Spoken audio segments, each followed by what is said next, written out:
to I look so terrible. It's horrifying to me. In my eyes, I do. I used to be rather pretty. Not anymore. They took everything except raping me anally. Washington, D.C., white and Muslim terrorists did not rape me anally, but they won because I sit here waiting for arrests now.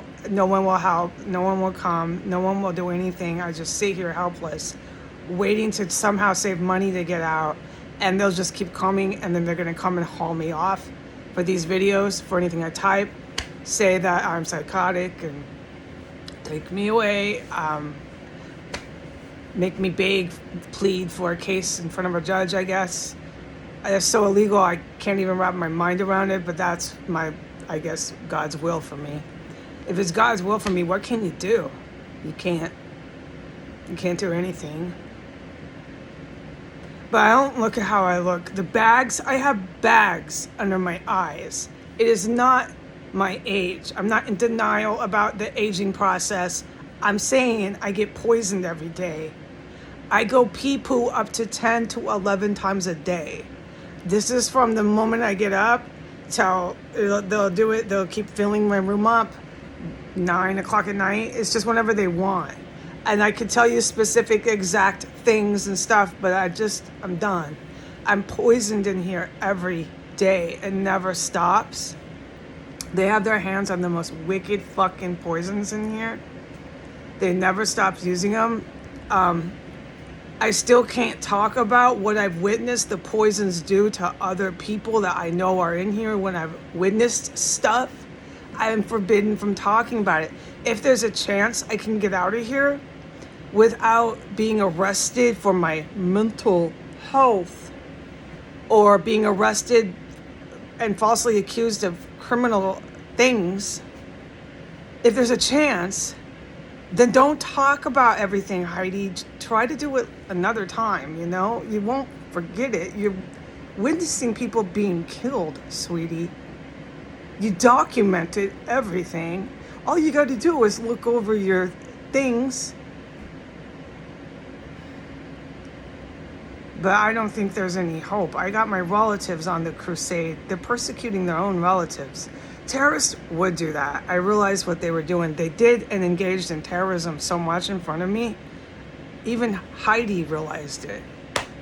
I was saying in here out loud, like, cynical. Even Heidi realized what they were into. Because I've always been on the outside. Nobody ever liked me, quote unquote. These are my little words, but I'm telling you, they didn't. I never knew what anyone was doing. I lived on the other side of the country since I went to New York the first time I was 18.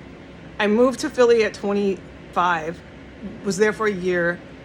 I then came back at like 28. I've never ever gone back to Washington State since I was 28. I lived in Washington State a long time. I'm West and East Coast, and I liked that about myself. But now all my memories of my life are sad and tragic.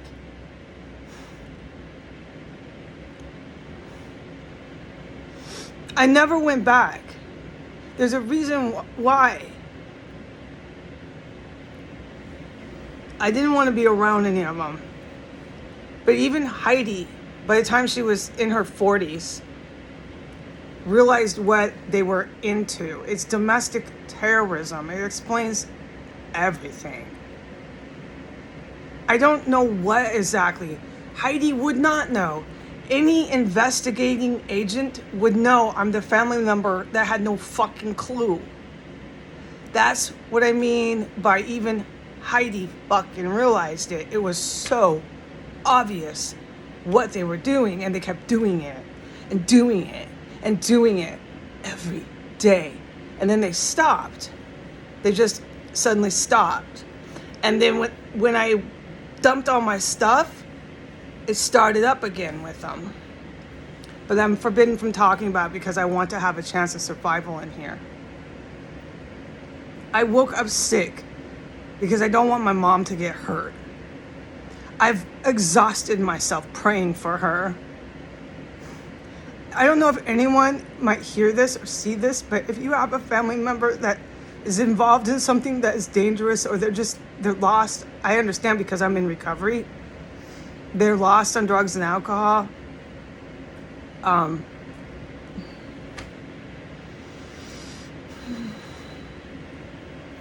wasn't that bad off, but you can say that I was. Because when you say drugs and alcohol, people think, what were you doing? Not that much. Come on, man. I wasn't an IV drug user. But let's not. And I did drugs for like 2 years. It was textbook drug abuse because of my prolonged, traumatic childhood abuse from my primary caregivers.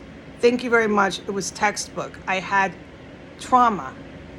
I was coping with it through drugs and alcohol. I got sober and never touched the shit again. I sobered up at 31 for good. Let's just keep going here. So even Heidi, who left at 28, finally realized that I'm the family member that the agents are like, she doesn't know anything. She really is clueless. No, they kept me in the dark. I had no idea why they were acting like this, why they did these things, why no one liked me, why. Believe me, when you have more than one family member that's up to stuff and things, and you're on the outside, you're going to be just like me. Why? And after everything I've witnessed here, all I do is exhaust myself praying for my mom. All I want is for her to get arrested, for her to get psych evaluation. All I want is for her to be put into some nice psychiatric facility. Not me, thank you. And for her to truly get help. What drove her to do that? What drove her to persecute her relatives for this terrorism? What and why? And please fix her. Fix her because she still has life left. Maybe we can save her soul. Maybe. And then God told me that he has wrath because of what she's done. Maybe her wrath is that he kills her husband. Her husband dies. This is my fantasy. Then she's left without her terrorist protector. She's just this lone female terrorist. And she can finally be arrested, and someone can finally stop her from persecuting family members. And just get her the help she needs. I don't want harm to come to her. I woke up so sick. Not mentally sick. I woke up sick to my stomach. You don't know what I'm going through with my mom. I don't want my mom to die a terrorist. I want her arrested and I want her psych eval. That's all I want. But what's going to happen is these two domestic terrorists I'm related to with the terrorist cell here are going to actually have me arrested. I'm just sitting here helpless waiting for it. And they're going to make money, and they're going to profit and be rewarded for my arrest. And they're never going to stop engaging in domestic terrorism, and they're going to carry out terrible things on innocent people, because that's what terrorists do until they're stopped. And I don't see anyone searching, raiding, investigating, questioning, doing anything about even the smallest crime here. I don't ever see my family members questioned, investigated, or stopped. They just continue on their crusade of persecution of relatives that might know about them. I don't know why they're doing it to me. I've never understood this. Before I even attacked Donald Trump, I didn't understand why they didn't like me, why they did stuff to purposely do mean, bad things. Mean, bad things to me. All the time. I couldn't figure it out. I knew she wasn't safe, that she frightened me sometimes. I shared about it in drug and alcohol counseling. The best we could figure out was that it was domestic abuse and it was a red flag. No, we're not in there thinking she's a terrorist. By the time Heidi finally figured it out, fuck, dude, do you think how obvious that must have been? It was. And there was all these Muslim terrorists running around in here, and they were just, you could see they were Muslims. Terrorists, because they're nasty, and the stuff they were doing I'm not allowed to talk about.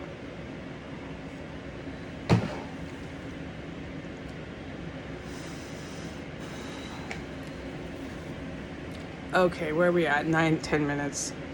I'm terrified from my biological mother. It's not going to change no matter what bad things she's done. I just want her to get help, and I want her to be arrested where she's safe. She's not going to stop persecuting her daughter. She's not. I know it. She has some sort of social club. You can see it here. This is like a social club. They get too much good things from people around them. They call friends. This town is like a domestic terrorist town. They pillage through my things. They make faces at me as dead bodies are billowing out of the front door. The stenches is too much reward for all the people like my biological relatives, the Thelma Hogue here. It was too much of a reward for Gwendolyn Ball and William Murray. They just kept going until they died. The good guys have to physically stop the Americans from their terrorism. And if the good guys never do, then these people here in the US will do it to other people in the same country like me. They'll do it, mean things, and then they'll go and do bad, mean things to other people in foreign countries. Because no one stopped them. And so far, I have yet to see that happen. I'm the one that's going to be arrested and hauled off. I'm terrified for my cats. I'm perfectly capable of taking care of my cats, holding a job. I'm perfectly capable of being published. I'm perfectly capable of everything, okay? I am not mentally ill. I am not in psychosis. I am not a psychotic. It doesn't matter. They're going to keep knocking on my door until I'm hauled off and arrested and you never see or hear from me again. What I want to say just lastly is the stuff and things that they're claiming I'm imagining are the dead bodies that the gases and the rigor mortis billow out into the CO2 oxygen. It's just billowing out the front door. It's so strong and big in the house. Is the bathroom. They have metal tubs that they drag under my floor, and I hear it, and they drag it straight underneath my bathtub. And I've heard footsteps right behind the wall of my tile. I'm cleared to do a short film today of the stuff and things I have witnessed in my bathroom. And these are the stuff and things that are being alleged against me that I imagine in here.